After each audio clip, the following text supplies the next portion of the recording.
Motivate Me, Nick Castellan.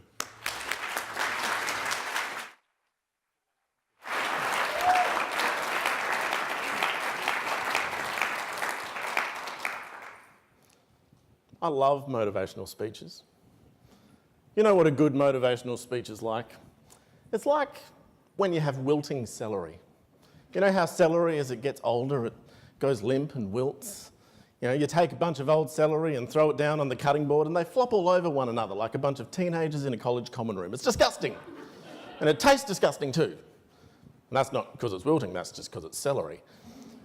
But if you take some wilting celery and you put it into water, then by means of what's called reverse osmosis, the water presses itself into the cells of the celery, which expand and grow, and the celery stands up tall and proud again.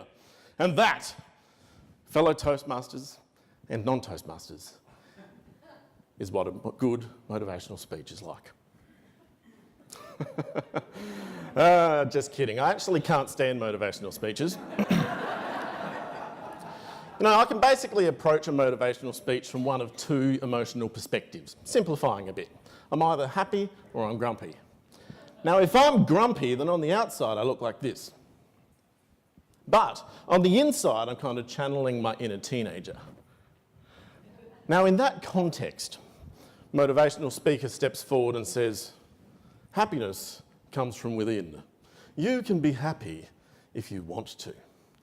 And inner teenager me says, yeah, right, so now it's my fault. Yeah, you blame the victim. You don't understand me. Go away. Now, on the other hand, I might be happy. Okay, now if I'm happy on the outside, I look like this.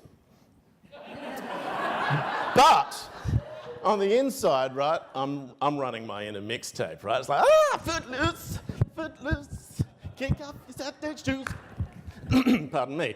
And in that context, motivational speaker steps forward and says, you could be happy if you put your mind to it. And mixtape me says, yeah, I'm already happy. Why are you telling me that? You're patronising me, aren't you? Why are you patronising me? You condescending sod. Look, now you've made me grumpy. Just go away. You don't understand me. So it's kind of a lose-lose situation, isn't it? Like, in fact, it always is with teenagers. You know, it's not so much putting celery in water, more like a cat in water. But we love motivational speeches, don't we? You know, we love things that are profound. Several years ago, I was watching a documentary on the ABC, and this presenter had a wonderful accent. He loved the word profound. And he got down on the beach and he said, if you build a sandcastle, then over time, the action of the wind and the waves will turn that sandcastle into a meaningless jumble of sand. But it will never turn that meaningless jumble of sand back into a sandcastle. Isn't it profound? And I'm like, well, yeah, I suppose it is profound. I mean, you could also say it's somewhat obvious to a toddler. But in fact, I don't think we need things to actually be profound. We just like things that sound profound. And anyone can do that. Check this out, right? What do you, the chair over there, and a giraffe in Africa all have in common? Well, you're all touching the air, aren't you? Now, it's something like a metaphor, you know, the atmosphere, it's like this great big blanket that embraces us all. But it's also the thing that comes between us. Except when we touch. It's a bit like the hills at the Wingfield Landfill project. They're deep, but they're still rubbish. Now, I have a principle that I'm considering patenting. It's called the Castellan Principle of Diminishing Agreement.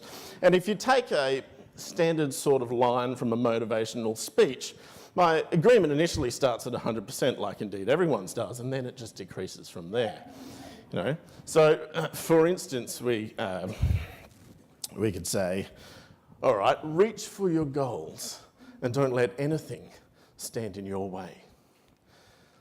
Reach for your goals and don't let anything stand in your way. Not anything. You know, not all your friends and family, the people that love you and want good things for you and want to protect you from the, you know, the inevitable failure that you're heading for. Don't Don't let anyone get in your way. None of them, none of those pesky people and their annoying little compassion, right? Push them to the right, push them to the left, kick them, kill them. What happened? I like this phrase at the start. All right, let's try it again. Reach for your goals and don't let anything stand in your way. Because the last thing that you ever want is to be content with what you have. I mean, let's face it, contentment really is a kind of inferior happiness for unsuccessful people, isn't it? You know, you and me, we're wiser than that. You know, we know that we will only be happy if we have more than we have. Having more than we have, of course, is impossible. So we'll never be happy, but hey, we've got a good shot at success, right? It happens every time. It's like a law. You know, someone shared with me on Facebook a book recommendation, a book entitled How to Get Other People to Do What You Want Them to Do. So thank you for that book recommendation. I have two for you. This one's called Stop Telling Everyone What to Do. This one's called What People Aren't Saying to Your Face. You know, I suggest you look at chapter 11. I am a self-conceited, ambitious, oh, sorry, you don't like my book recommendations? Yeah, well, ditto, so get off my Facebook feed. Look, I'm an engineer. And yeah, that means I'm not naturally attuned to the squishy things in life. And it's a pretty bold idea. It's a pretty bold idea that can get through those layers of sarcasm, cynicism, and flagrant misrepresentation and reach the real me on the inside, if indeed there is such a thing. But, and this is just a little bit serious, I do think we need to be discerning with what we listen to. Don't just bathe in anything, make sure it's clean first. And be really healthily cynical if you hear an idea that's telling you exactly what you want to hear. Well, where are you today? Do you feel like that celery? Are you ageing, wilting, a bit limp, flaccid, pale green colour? You taste disgusting? Do you need to bathe in the waters of a motivational speech? Well, no. You need a doctor.